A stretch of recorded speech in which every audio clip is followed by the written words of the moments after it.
जय हिंद साथियों, मैं मनीष आपके अपने YouTube चैनल मैथ का डर खत्म पर। आज की इस क्लास में हम लोग एसएससी जीडी का 21 फरवरी 2024 की शिफ्ट 2 के पूरे पेपर का एनालिसिस करेंगे और इस तरह से एनालिसिस करेंगे, एक एक क्वेश्चन एक एक कॉन्सेप्ट के साथ बिल्कुल समझेंगे। अगर आप लोग एसएससी जीडी की तैयारी कर रहे हैं तो आप लोगों को यूट्यूब पर इससे बेहतर मैथ की क्लास कहीं नहीं मिलने वाली है। आज की इस पूरी क्लास को देखें आप लोग ध्यान से और कमेंट सेशन में बताएं कि आज की क्लास आपको कैसी लगी। सबसे पहला क्वेश्चन देखते हैं आज की क्लास का, जो बॉडमास नियम का है। और आज की इस पूरी क्लास में जितने भी क्वेश्चन मिलेंगे वो सभी आपको 21 फरवरी 2024 को सेकेंड शिफ्ट में आए हुए ये पूरा पेपर आपको सॉल्व कराया जा रहा है। पहला क्वेश्चन जो है वो बॉडमास नियम का है और आप लोग जानते हैं बॉडमास नियम का जो कॉन्सेप्ट होता है उसे आप एक बार केवल लिख लो, हमेशा याद हो जाएगा। सबसे पहले ब्रैकेट को हल करेंगे और यहां पर कहीं पर भी ब्रैकेट नहीं है। ब्रैकेट के बाद ऑफ को हल करेंगे, ऑफ का मतलब का, कहीं पर भी ऑफ लिखा हुआ नहीं है। उसके बाद डिवाइड यानी भाग को हल करेंगे। भाग का इस पूरे क्वेश्चन में एक ही जगह पर केवल लगा, यानी 64 को 8 से भाग करेंगे। 420 ऐसे ही लिखेंगे, 64 को 8 से भाग करेंगे, -3 गुणा 2। अगर इसके लिए कैलकुलेट करेंगे, 8 से काटेंगे तो ये 8 पर, इधर बचा होगा 420 प्लस 8 और भाग करने के बाद गुणा करेंगे, यानी ये हो जाएगा 3 दूनी 6। गुणा करने के बाद हमें पहले जोड़ना है फिर घटाना है, लेकिन जोड़ और घटाए में आप कोई भी कॉन्सेप्ट पहले लगा सकते हो। कायदे में आपको पहले जोड़ना चाहिए तो ये 428 होगा, लेकिन आप चाहो तो पहले घटा दो उसके बाद जोड़ दो। अगर 8 में से 6 कम करेंगे तो 2 बचेगा और 420 यहां पहले से लिखा हुआ है, कुल मिला के अपना ये बनेगा 422 और ये अपना चौथे विकल्प में दे रखा है। दूसरा क्वेश्चन देखते हैं। एक वस्तु का अंकित मूल्य और विक्रय मूल्य इतना है, हमें बताना है छूट का परसेंट कितना होगा। अंकित मूल्य का मतलब हो गया मार्क प्राइस, ये कितना है 6600। और विक्रय मूल्य का मतलब है सेलिंग प्राइस, ये दे रखा है 4752। अगर किसी चीज के ऊपर 6600 रुपए लिखा हुआ है और उसे इतने रुपए में बेचा गया है तो कुछ डिस्काउंट दिया है। कितने रुपए का डिस्काउंट दिया है, इसमें से अगर इसे घटा दें हमें पता लग जाएगी कि छूट कितने रुपए की मिली है। अगर इसे घटाएंगे 6600 में से 4352 रुपए कम करना है। कैसे कम किया जाएगा, देखो यहां से दाइली 10 में से 2 कम करेंगे 8 बचेगा, यहाँ 9 बचा, 9 में से 5 कम करेंगे 4 बचेगा, यहाँ 5 बचा होगा, ढाई लेंगे 15 में से 7 कम करेंगे 8 बचेगा और यहाँ बचा होगा अपना 5 में से 4 कम करेंगे 1 बचेगा। इतने रुपए का छूट आपको मिला है या डिस्काउंट मिला है। डिस्काउंट हमेशा मार्क प्राइस पर या अंकित मूल्य पर निकाला जाता है। अंकित मूल्य कितना आएगा 6600 और परसेंटेज निकाल रहे हैं तो 100 से हमें क्या करनी पड़ेगी, गुणा करनी पड़ेगी। जितनी छूट निकल कर आई है वो ये रही और बटे में आपको हमेशा मार्क प्राइस या अंकित मूल्य लिखना है। अगर कभी भी आप परसेंटेज में लाभ या परसेंटेज में हानि निकालते हैं तो बटे में आपको क्रय मूल्य लिखना पड़ता है। ये कॉन्सेप्ट याद कर लो। छूट का अगर डिस्काउंट निकालना है तो वो मार्क प्राइस पर निकलती है और परसेंटेज में अगर लाभ और हानि बताना है तो वो क्रय मूल्य पर निकलता है। इसे कैलकुलेट करोगे तो 2 जीरो से तो ये 2 जीरो कट जाएंगे। अगर हम लोग इसे 11 से काटेंगे तो ये 11 छंग 66 होता है। इसे 11 से काटोगे 11 एकम 11 हो गया, 7 बचा, 7 यहाँ आके 74 हो जाएगा और 11 छंग 66 होता है। अब बचा होगा 8 और 11 अट्ठे 88। इस 168 को अगर 6 से भाग करेंगे तो ये आएगा 6 दूनी 12, 4 बचा, 6 अट्ठे 48। 28% का डिस्काउंट दिया गया होगा। पहला ऑप्शन बिल्कुल सही है। इसी तरह का देखो, उत्तर प्रदेश पुलिस में ऐसा कोई शिफ्ट नहीं था जिसमें इस टाइप का क्वेश्चन आपका ना बना हो। तो ऐसे क्वेश्चन को भी आप अच्छे से तैयार कर लो। 5 शर्ट का क्रय मूल्य, इसमें यह कहा है क्रय मूल्य का मतलब होता है सीपी। 5 शर्ट का सीपी 3 शर्ट के एसपी के बराबर है, यानी विक्रय मूल्य के है। यानी 5 चीजों को हम जितने रुपए में खरीद रहे हैं उतने ही रुपए में 3 चीजों को बेच रहे हैं। तो हमसे पूछा है लाभ का परसेंटेज कितना होगा। सबसे पहले आप क्रय मूल्य और विक्रय मूल्य का रेशियो पता कर लो। क्रय मूल्य के सामने 3 लिखा है तो क्रय मूल्य 3 होगा। विक्रय मूल्य के सामने 5 लिखा है तो विक्रय मूल्य 5 होगा। इसका मतलब ये हुआ 3 रुपए की चीज को हम 5 रुपए में बेच रहे हैं। तो कितने रुपए का लाभ हो रहा है यहां से? आपको यहां से जो लाभ हो रहा है वो 2 रुपए का लाभ हो रहा है। देख लो, 3 की चीज अगर 5 में बेचेंगे तो 2 रुपए का लाभ होगा। और लाभ अगर कभी भी परसेंटेज में बताना है, डिस्काउंट अगर परसेंटेज में बताना है तो उसके नीचे आपको मार्क प्राइस लिखना होता है। और परसेंटेज में लाभ बताना है या परसेंटेज में हानि बतानी तो हमेशा आपको बटे में क्रय मूल्य लिखना पड़ता है। क्रय मूल्य कितने का है? 3 का है। 2/3 को परसेंटेज में क्या लिखेंगे आप डायरेक्टली भी बता सकते हो, और नहीं पता है तो परसेंटेज में बदलने के लिए आप 100 से गुणा कर दो। ये बन जाएगा 200/3, और 200 को अगर 3 से भाग करोगे तो 66.67 या 66 के आसपास आपका आंसर होगा। और ये अपना चौथे विकल्प में दे रखा। अगला क्वेश्चन देखो, 30, 120 और 15 का चतुर्थ समान अनुपाती हमें बताना है कितना होगा। 30 है, 120 है और 15 का, इन्हें समान अनुपाती बताना है तो 1 अनुपात ये ले लो, और समान अनुपात में एक चौथा नंबर हमें बताना है। कॉन्सेप्ट याद कर लो, बाहर की संख्याओं का गुणा अंदर की संख्याओं के गुणा के बराबर होगा।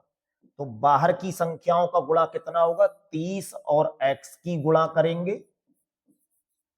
चौथी संख्या अपने लोगों ने x मान ली, आप चाहो तो यहाँ पे कोई और नंबर मान सकते हो। अंदर के पदों की गुणा करेंगे तो ये बनेगा 120 गुणा 15। इसे कैलकुलेट कर लो। 30 से अगर 120 को काटेंगे 4 पर, x बराबर आ जाएगा 15 चौक 60। इन संख्याओं का चतुर्थ अनुसमान अनुपाती जो होगा वो 60 लिखा हुआ होगा। चौथा ऑप्शन बिल्कुल सही है। अगला क्वेश्चन देखिए, एक घन की भुजा 14 सेंटीमीटर है तो घन का पार्श्व पृष्ठीय क्षेत्रफल कितने वर्ग सेंटीमीटर होगा। घन की भुजा हमें दे ही रखी है। घन का केवल पृष्ठीय क्षेत्रफल अगर पूछा जाए तो इसका फार्मूला होता है 6 गुणा भुजा स्क्वायर। और अगर पार्श्व पृष्ठीय क्षेत्रफल पूछा जा रहा है, पार्श्व पृष्ठीय क्षेत्रफल, इसका फार्मूला होता है 4 गुणा भुजा स्क्वायर। पार्श्व का मतलब अगर कोई कमरा है तो इसकी छत और फर्श को छोड़कर केवल दीवारों का वक्र पृष्ठ बताना है। पृष्ठीय क्षेत्रफल या वक्र पृष्ठ उस जगह को कहते हैं जहां पर रंग किया जा सके, और पार्श्व लिखा है तो छत और तली को छोड़ दिया जाएगा। तो 4 गुणा भुजा स्क्वायर इसका फार्मूला होता है। 4 ये रहा, और भुजा कितने की दे रखी है? 14 की। 14 के ऊपर 2 लिखा है, इसका मतलब 14 का वर्ग 196 होता है। 196 और 4 की गुणा, 4 छंग 24, 4 नेम 36 और 2 38, 4 एकम 4 3 7, 784। ये तीसरे विकल्प में दे रखा है। अगला क्वेश्चन देखिए जो बॉडमास नियम का है, और बॉडमास नियम का जब भी आपको क्वेश्चन मिले कुछ नहीं करना है, केवल बॉडमास नियम लिखना है। सबसे पहले इस कोष्टक को हल करना है, और इस कोष्टक में लिखा है 7 - 2 जिसका मतलब होता है 5। इस 5 से अगर हम 45 को भाग करेंगे तो ये आ जाएगा अपना 9। अगर इसे हल करेंगे तो वहां लिखा है 42 प्लस 43 माइनस 6 का 4 गुणा, इस पूरे कोष्टक का मान कितना आ गया है? 9। इसे अगर हल करेंगे तो सबसे पहले का लिखेंगे। अब का मतलब गुणा होता है, यानी यहां गुणा करनी है। इधर बचेगा अपना 42 प्लस 43 माइनस 24 और गुणा 9 और लिखा। 24 और 9 की अब गुणा करनी है। 42 प्लस 43 ऐसे ही कितना आ जाएगा, 9 चौक 36, 9 दूनी 18 और 3 21। इन दोनों को जोड़ेंगे तो ये बन जाएगा 85 माइनस 216।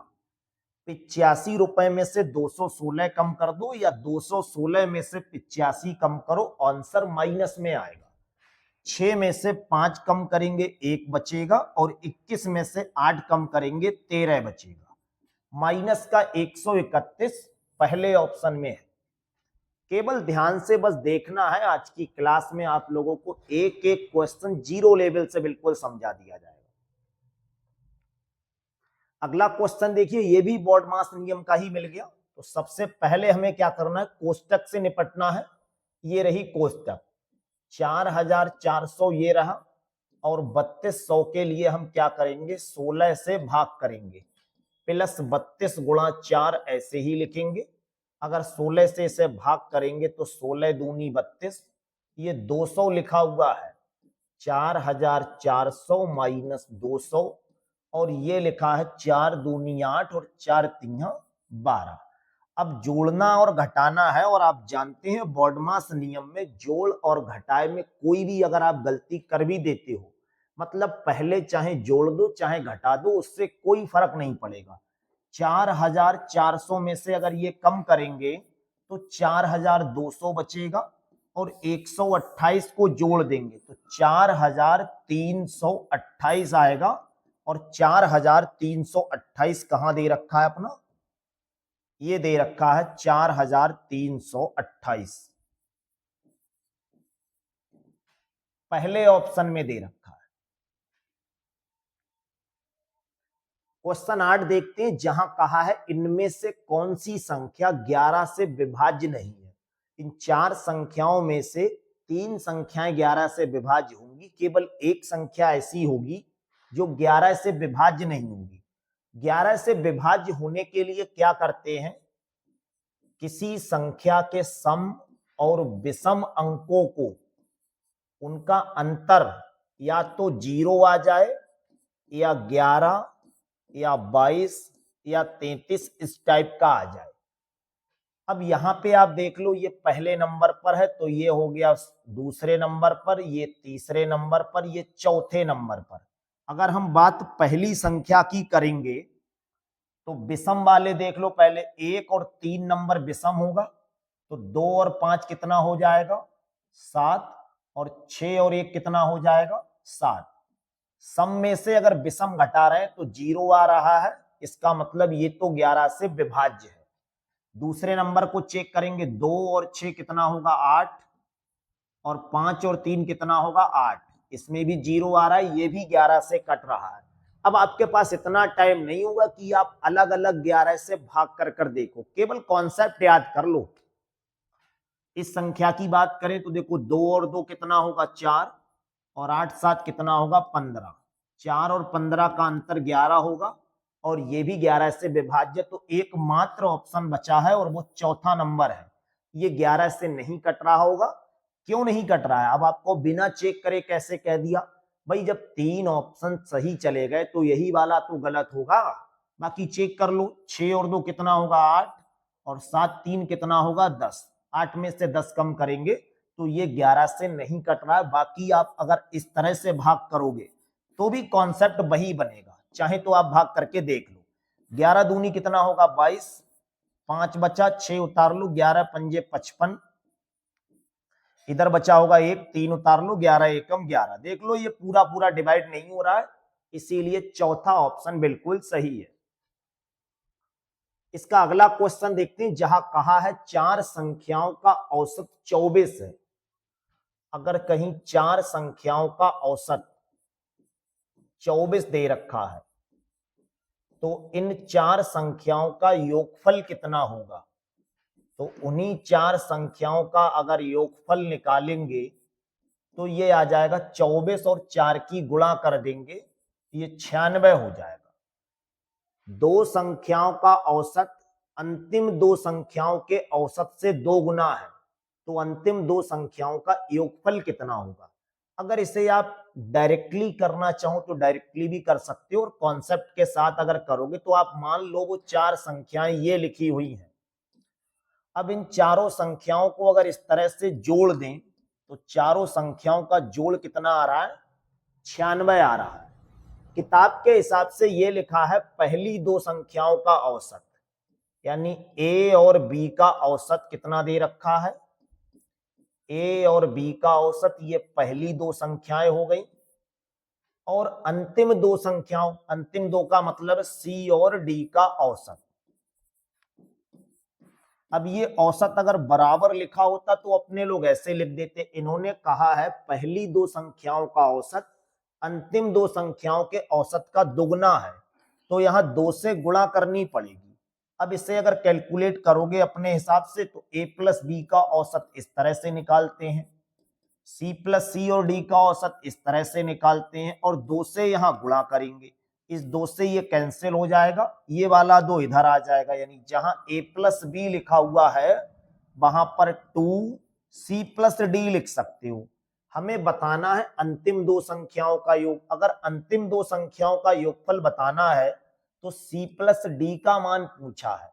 अगर c प्लस डी का मान पूछा है तो जहां a प्लस बी लिखा हुआ है वहां पर c प्लस डी लगा सकते हैं, ये a प्लस बी ऐसे ही लिखो। तो इसी क्वेश्चन को अगर ध्यान से देखोगे a प्लस बी की जगह क्या लिख देंगे, 2c प्लस डी, और ये c प्लस डी ऐसे ही बराबर में 96, दो जगह ये लिखा एक जगह ये, टोटल हो जाएगा तीन जगह c प्लस डी और बराबर में 96। इस 3 से 96 को काटेंगे तो 32 आ जाएगा, यानी c प्लस डी का मान कितना आएगा, 32। और 32 कहां लिखा हुआ है, चौथे ऑप्शन में है। यहां पर इस क्वेश्चन में यह भी पूछ सकता था कि पहली दो संख्याओं का योगफल कितना होगा। अगर इस क्वेश्चन को और थोड़ा अच्छे लेवल में बनाना चाहते तो वो ये भी पूछ सकता था पहली संख्या का मान बताओ या दूसरी संख्या का। ये चीजें तब पूछता जब इसके बदले में अभी एक स्टेप कुछ और लिखी हुई होती। इतने डाटा से आप लोग पहली संख्या का मान नहीं बता सकते। अगला क्वेश्चन देखिए, जहां लिखा है 2 वर्ष के लिए 22,000 रुपए पर प्राप्त चक्रवृद्धि ब्याज अर्धवार्षिक रूप से इतना हो जाता है, तो वार्षिक ब्याज की दर कितने % होगी। कभी भी आपसे अगर दर पूछा जाए तो मूलधन और मिश्र धन में अनुपात पता कर लो। मूलधन यहां पे कितना दे रखा है, 22,000 रुपए दे रखा है, और मिश्रधन कितना दे रखा है, मिश्रधन जो है 22,000 में ये ब्याज जोड़ दो तो 22,000 रुपए में 10,210 रुपए और 20 पैसे अगर जोड़ोगे कितना बन जाएगा, ये 0 1 2 32,210 32,210.2 रेशियो निकालना है। तो सबसे पहले तो दशमलव हटाओ। अगर ये दशमलव हटाएंगे तो इसके नीचे 10 लिखेंगे और यही 10 यहां आके एक जीरो बढ़ जाएगा, यानी 22,000 में अब एक जीरो बढ़ा दोगे और इधर लिखेंगे 322 102। इसे रेशियो बनाना है तो कैलकुलेट करेंगे। सबसे पहले इसके लिए क्या करेंगे, 11 से काट लो, 11 दूनी 22 तो ये बन जाएगा 2000, 11 दूनी 22 20,000 बनेगा। इसे 11 से काटेंगे, देखो 11 दूनी 22 हो जाएगा, 10 बचा, 10 यहां आके 102 हो जाएगा, ये बन जाएगा 11 नेम 99। अब यहाँ पे बचा होगा 3, ये 31, 11 दूनी 22, अब यहाँ पे कितना बचा होगा 9 और ये 90 होगा, 11 अट्ठे 88, 11 दूनी 22। इसके लिए अगर दोबारा से हम 2 से काटेंगे तो ये बनेगा 2 एकम 2, इसे 2 से काटोगे 1 पर 4 पर 1 बचा, 2 चंग 12, 2 चौक 8, 2 एकम 2। अब हमें क्या करना है, यहाँ पे 2 वर्ष के लिए ये क्वेश्चन चल रहा है। अगर 2 वर्ष के लिए चल रहा हो तो इसका वर्गमूल निकालते हैं, 3 वर्ष के लिए चल रहा है तो घनमूल निकालते हैं। लेकिन यहाँ 2 वर्ष के लिए चल तो रहा है, जबकि क्वेश्चन कैसा है, छमाही का चल रहा है, अर्धवार्षिक है। तो 2 वर्ष में कितने अर्धवार्षिक होंगे, तो आप कहोगे 4 अर्धवार्षिक होंगे, 4 हाफ ईयरली होंगे। तो इसका 4th रूट निकालना है। अगर फोर्थ रूट निकालना है कैसे निकालेंगे, देखो 10,000 अगर फोर्थ रूट में लिखा हुआ है तो इसे हम लोग लिख सकते हैं 10 और इसे लिखेंगे 11। 11 की गुणा 11 से 4 बार करेंगे तो यही आ जाएगा। चाहो तो आप अलग साइड में इस तरह से समझा भी सकते हो। देखो 11 से अगर इसे काटोगे, 11 एकम 11, यहां बचा 3, 11 तिया 33, 3 बचा, 11 तिया 33। इसे 11 से काटेंगे 121, फिर 11 से काटेंगे 11 पर, फिर 11 से काटेंगे 1 पर। 10 रुपए की चीज पर अगर हमें 11 रुपए बन जा रहे हैं तो 1 रुपए का ब्याज मिल रहा है। तो दर अगर यहां से निकालोगे, ब्याज कितने का मिल रहा है, 1 रुपए का। अगर दर निकालेंगे 1 रुपए का ब्याज कितने पर मिल रहा है, 10 पर। और परसेंटेज में बनाना है तो हमें क्या करना है, 100 से गुणा करनी है। 10% अपना आंसर होगा। लेकिन ये जो आंसर आएगा वो अर्धवार्षिक का होगा और हमें क्या बताना है, वार्षिक में बताना है। अगर 6 महीने में आप कोई काम 10% कर रहे हो तो 1 साल में कितना करोगे, वार्षिक करेंगे इसका दुगना। दुगने का मतलब हो गया 20% काम होगा और 20% पहले ऑप्शन में दे रखा। क्वेश्चन 11 देखिए, जिसमें कहा है दो संख्याएं इस प्रकार हैं कि पहली संख्या दूसरी संख्या की आधी है। अब यहां पे सबसे पहले दो संख्याएं मान लो। पहली वाली जो संख्या है वो दूसरी वाली की आधी है। रेशियो में बनाना चाहूं तो रेशियो में बना लो। अगर हम ये कहें कि पहली संख्या दूसरी की आधी है तो कोई दूसरी संख्या ऐसी मानो जिसे आधा करने पर वो पूर्णांक रहे। अगर ये कह दें कि पहली संख्या दूसरी की आधी, हम कह दें दूसरी वाली संख्या 2 है, तो पहली वाली संख्या कितनी होगी, 1 होगी, क्योंकि पहली संख्या दूसरी की क्या है, आधी है। अब इनका औसत निकालना, अगर आप कहो रेशियो मेथड से नहीं निकालेंगे तो बिना रेशियो के भी आप कर सकते हो। इन दोनों संख्याओं का औसत अगर निकालना है तो औसत का फार्मूला क्या होता है, क्वेश्चन में कहा है औसत इनका 15 है, जबकि हमारे हिसाब से कितना होना चाहिए भाई, इन दोनों को जोड़ दो। जब इसे जोड़ेंगे, अब इसी को अगर आप और अच्छे से समझो तो हम इसे x लगा दे रहे हैं। दूसरी संख्या 2x मान लो और पहली संख्या 1x मान लो। औसत का मतलब है दोनों संख्याओं को जोड़कर 2 से भाग कर दो। 3 संख्याओं का औसत निकालते तो 3 को जोड़कर 3 से भाग करो। 10 संख्याओं का निकाल रहे तो 10 को जोड़कर 10 से भाग करो। बराबर में 15 लिखा है, ये बन जाएगा 3x बटे 2 और बराबर में 15। इस 3 से इसे काटेंगे 5 पर, नीचे से 2 हटाएंगे, ऊपर आएगा x का मान आ गया 10। अगर वो पहली संख्या पूछेगा तो यहां पे 10 लगा दो, तो पहली संख्या 10 आएगी, और दूसरी संख्या पूछे तो यहां पे 10 लगा दो, ये 20 आ जाएगी। कौन सी संख्या पूछिए, पहली संख्या का मान पूछा है तो 10 अपना आंसर है और ये चौथे विकल्प में है। इसी क्वेश्चन में ये पूछा जा सकता था दूसरी संख्या, इसी क्वेश्चन में ये पूछा जा सकता था दोनों का अंतर। तो टाइप डिफरेंट डिफरेंट टाइप से अगर क्वेश्चन कैसे बन रहा है ये जरूर सीख लिया करो। अगला क्वेश्चन देखिए, ये भी परसेंटेज का है। आप लोग पूरे सेट को जब कर लेंगे इस पेपर को तो आपको ये अच्छे से रियलाइज हो जाएगा कि सेट में एक एक टाइप के भी क्वेश्चन आपको 2-2, 3-3 मिल रहे हैं। यू बी से 5% अधिक है भाई, एक व्यक्ति यू है, एक व्यक्ति बी है। इन्होंने कहा है जो यू है वो बी से 5% ज्यादा है। तो अगर हम कहें बी 100 है तो यू कितना मान ले रहे हैं, 105। भाई 100 का 5% अगर कोई चीज ज्यादा है तो वो 105 होगी। अगर कहा होता कम है तो इसे 95 मान लेते। तो बी, ये इनके अंक हैं, तो बी के अंक यू के अंकों से कितने कम है, भाई ये पूछा है इसके अंक इससे कितने परसेंट कम है। तो आप देख रहे होंगे इसके जो अंक हैं वो कितने कम है, यहाँ पे दिख रहा है 5 कम है। अब 5 कम है ये तो दिख रहा है, किससे तुलना करवा रहा है, ये कमी को हम किस में निकालना चाह रहे हैं, परसेंटेज में। भाई आपके पास 105 रुपए और आपके दोस्त के पास 100 रुपए हैं, तो पूछा जाए दोस्त के पास आपसे कितने रुपए कम है, 5 रुपए कम है।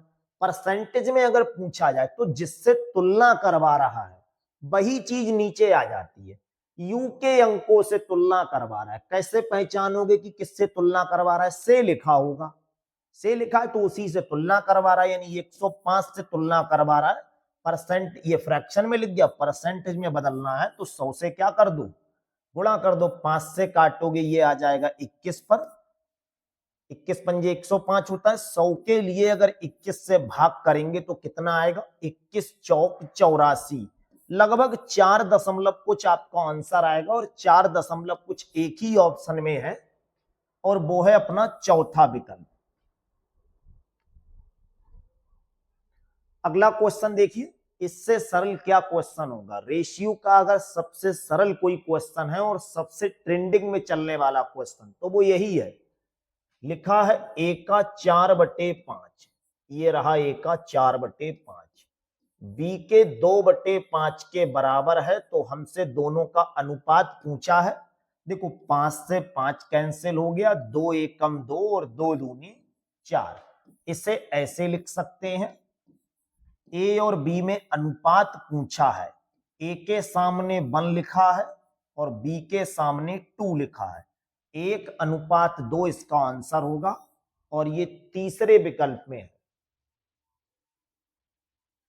अगला क्वेश्चन, जॉन ने एक बैंक खाते में 1000 रुपए जमा किए जो 5% की वार्षिक साधारण ब्याज पर थे। 2 वर्ष के बाद उसे कितना रुपया ब्याज के रूप में मिलेगा?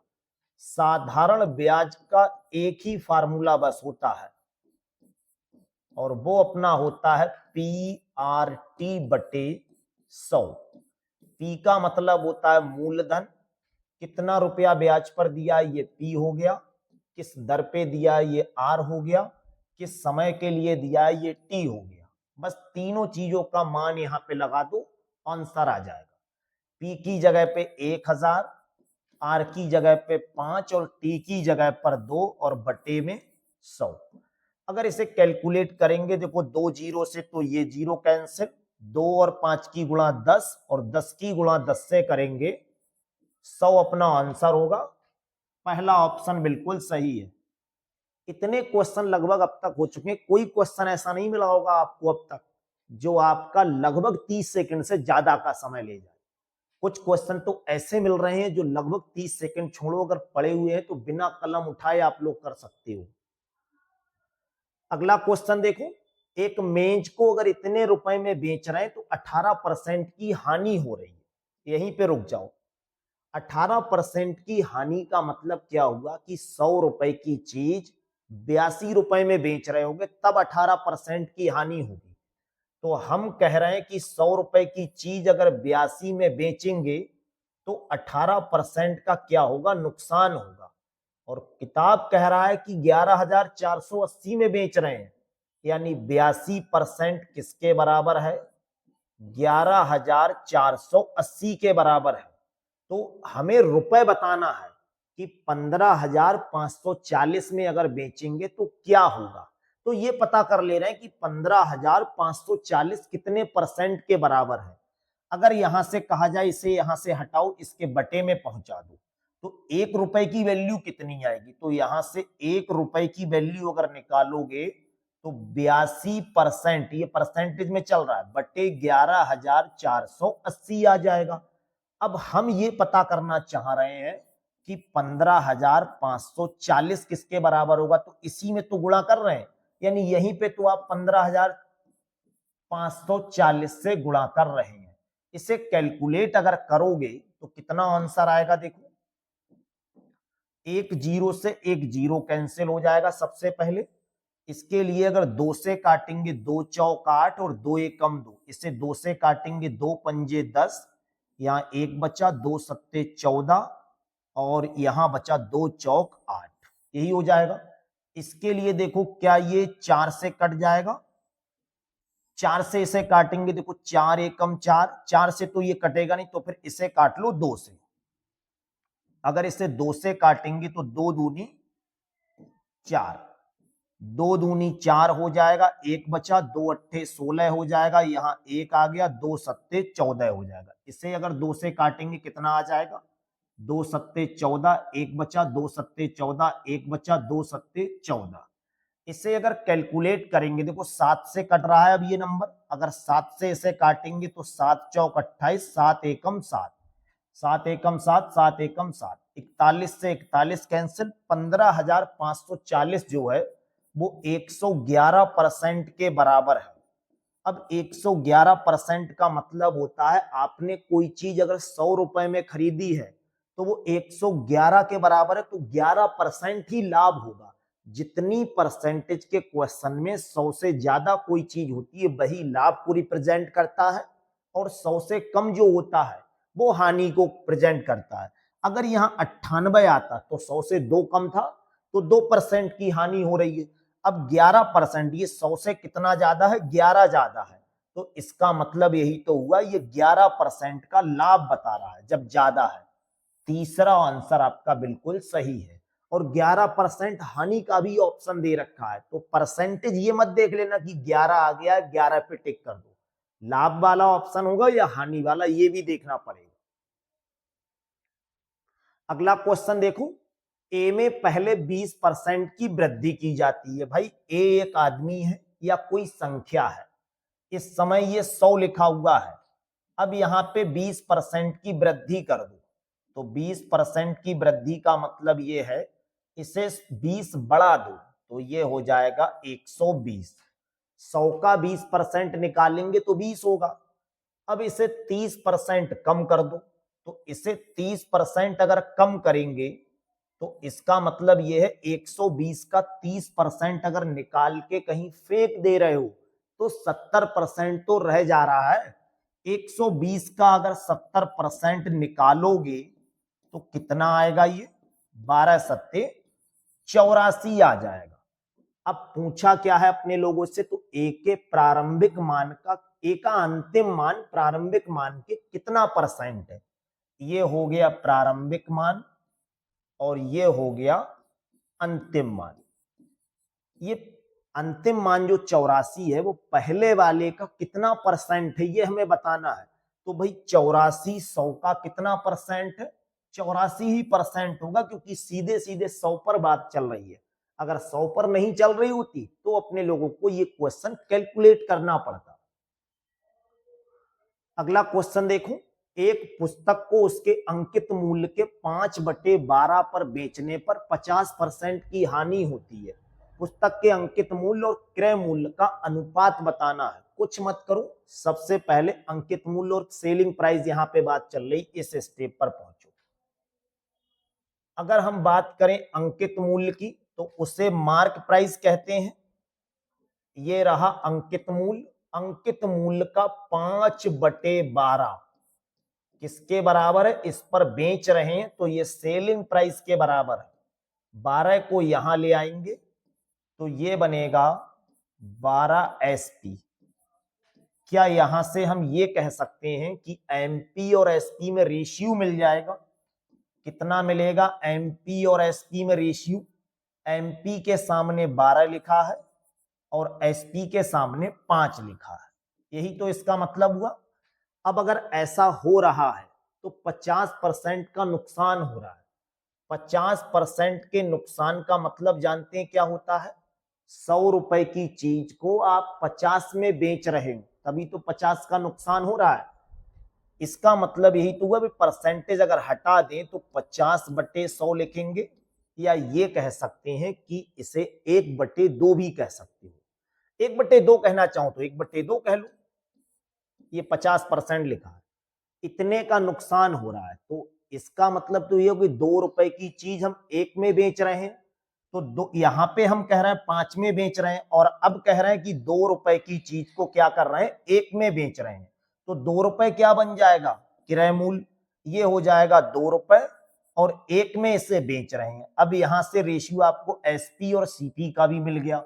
अगर इसे कैलकुलेट करेंगे तो रेशियो का फार्मूला लगा दो, ये खाली जगह में जो संख्या इसके पास है वही लिख दो, और इस खाली जगह में ये 1 लिखा है तो यहाँ 1 लिख दो। हल करेंगे, ये 12 बनेगा, ये बनेगा 5 और ये बनेगा 10।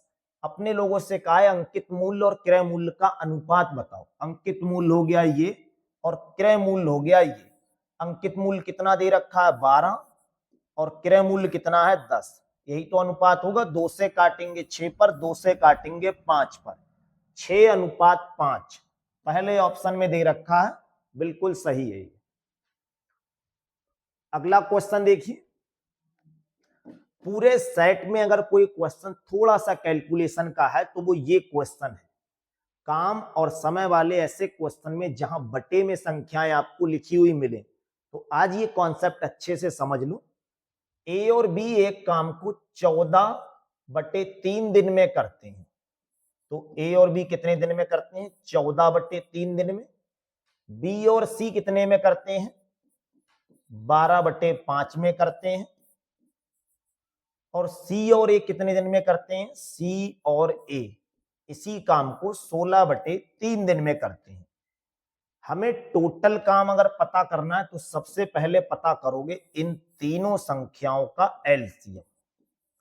एलसीएम कैसे निकालते हैं? चूंकि क्वेश्चन फ्रैक्शन का है और अगर कभी भी भिन्न का आपको एलसीएम निकालना है तो ऊपर वाली संख्याओं का एलसीएम निकालेंगे और नीचे वाली संख्याओं का आपको क्या निकालना है? एचसीएफ। तो नीचे की संख्याओं का एचसीएफ तो 1 आएगा, कोई दिक्कत नहीं।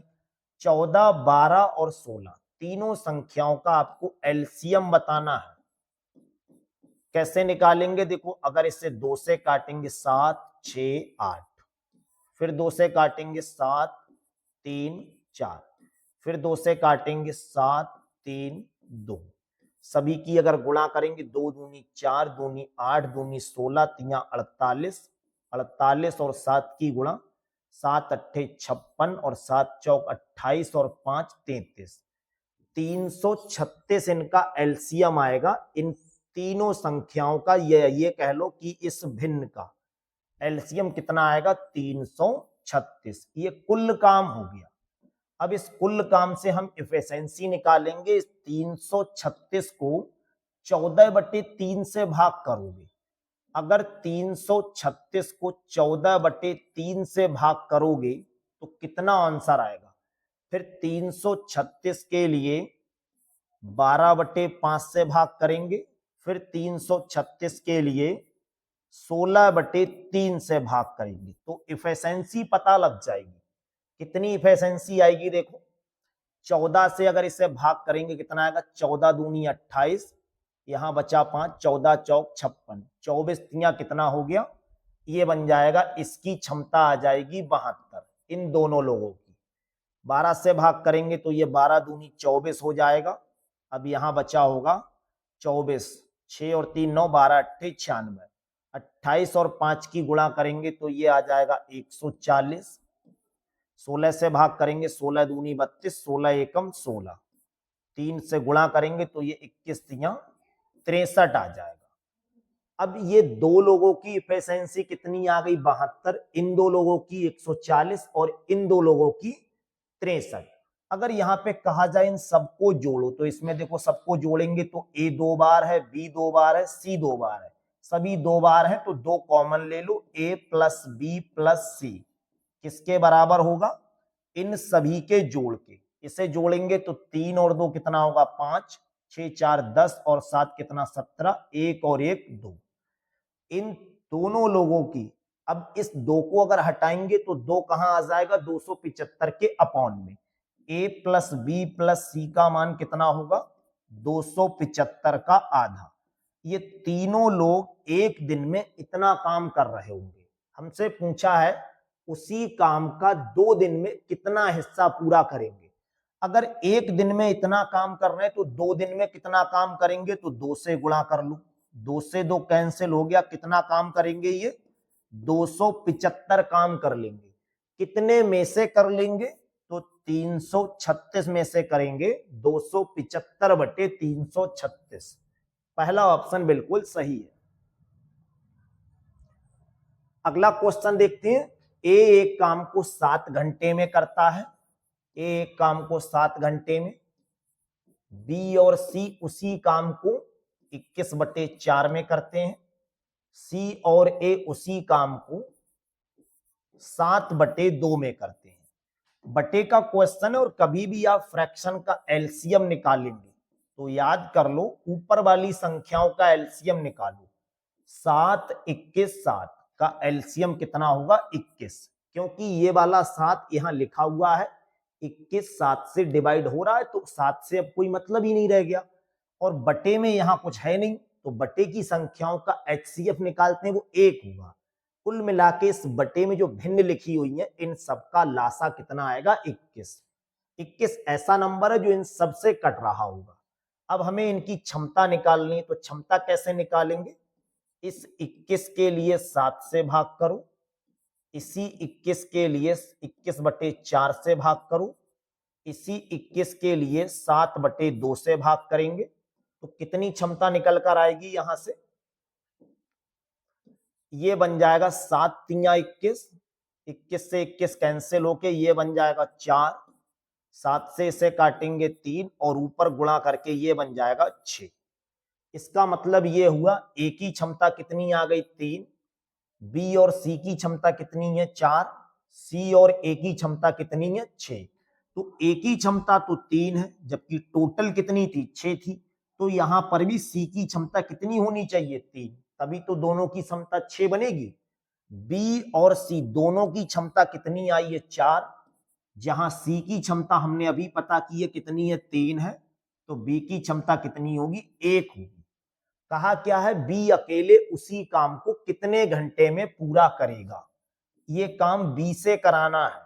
काम कितना है? 21, और बी 1 घंटे में कितना काम कर रहा है? 1 यूनिट।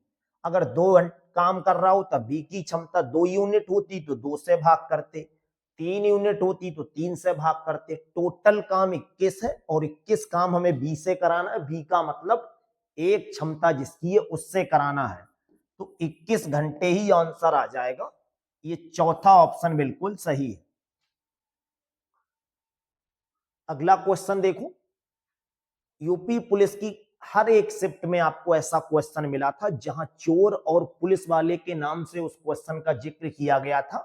ये क्वेश्चन भी लगभग लगभग कुछ उसी की कॉपी बन रहा है। लिखा है एक्स बिंदु पी से एक बिंदु है, और वो बिंदु कौन सा है? पी है। ये बिंदु पी हो गया। यहां से क्या कर रहा है? एक्स 12 किलोमीटर प्रति घंटे की चाल से चलना शुरू कर रहा है। एक्स यहां से चल रहा है, और किस स्पीड से चल रहा है? एक्स 12 किलोमीटर प्रति घंटे की चाल से चल रहा है। एक्स ने यहां से चलना शुरू कर दिया। फिर कहा है शुरुआत के 6 घंटे के बाद, अब 6 घंटे तक तो ये चल रहा है, तो 6 घंटे में मान लो ये यहां आ गया होगा एक्स। अगर 6 घंटे में ये यहां आ गया तो ये कितनी दूरी चलकर आया होगा? चाल बराबर दूरी बटे समय, और दूरी बराबर चाल गुणा समय, यानी 12 गुणा 6 ये बन जाएगा 72 किलोमीटर चलकर एक्स यहां आ गया है। अब क्या कहा इसी क्वेश्चन में? 6 घंटे के बाद बाई यहां से चलता है। पहले एक्स चल रहा था, अब बाई चलेगा। किस चाल से चलेगा? 16 किलोमीटर प्रति घंटे की चाल से चल रहा है। तो हमें यह बताना है, जब बाई यहां से चलना शुरू कर रहा है तो एक्स तो यहां पर है। अब जब चल रहे हैं तो एक्स सीधी बात है इस तरह से चलकर यहां आ गया होगा। हमें बताना है बाई जब यहां आएगा तो ये टोटल दूरी बाई एक्स को प्रारंभिक बिंदु पी से कितनी दूरी पर मिलेगा, यानी यहां से यहां तक की टोटल डिस्टेंस बतानी है। यहां पर एक्स भी आ गया है और बाई भी आ गया, तो ये डिस्टेंस बतानी है कितनी होगी। पहले ये डिस्टेंस पता करो और उस डिस्टेंस में 72 जोड़ देंगे। अगर दोनों लोग एक ही जगह दिशा में चल रहे हो, तो चाहे ट्रेन का क्वेश्चन हो या नाव और नदी वाला हो, दोनों की चाल का अंतर लिया जाता है। तो अगर यहाँ पे सापेक्ष चाल निकालेंगे तो सापेक्ष चाल कितनी होगी? सापेक्ष चाल दोनों के अंतर के बराबर होगी, यानी 16 माइनस 12 कितना बचेगा? 4 किलोमीटर प्रति घंटा होगी। और 4 किलोमीटर प्रति घंटे के हिसाब से इस दूरी को तय करने में कितना समय लगेगा? तो समय बराबर आप याद कर लो, चाल बराबर दूरी बटे समय होता है। समय बराबर कितना होगा? दूरी बटे चाल। दूरी कितनी है 72 की और चाल कितनी है 4 की। 18 घंटे में ये दूरी तय हो जाएगी। अब x यहां से यहां तक चल रहा है तो ये दूरी x चल रहा है, x की चाल कितनी है 12 और कितने घंटे तक चल रहा है वो 18 घंटे तक। 12 और 18 की गुणा करेंगे, 12 अट्ठे 96, 12 एकम 12 और 9 कितना होगा 21। इतनी दूरी ये रही और 72 की दूरी पहले से थी, तो टोटल दूरी कितनी हो जाएगी 6 और 2 8, 7 और 1 8, 288 किलोमीटर। 288 इसका पहला विकल्प है, ये आंसर बिल्कुल सही होगा। इस तरह से आज की क्लास में आप लोगों को 21 फरवरी 2024 की सेकंड शिफ्ट के पूरे पेपर का एक एक क्वेश्चन बहुत अच्छे से समझा दिया है। आज की क्लास कैसी लगी आपको ये आप कमेंट सेशन में जरूर बताएं, और अगर क्लास आपके मतलब की लगी है, आपको इससे कुछ बेनिफिट हुआ है, तो फिर अपने चैनल को सब्सक्राइब भी करें।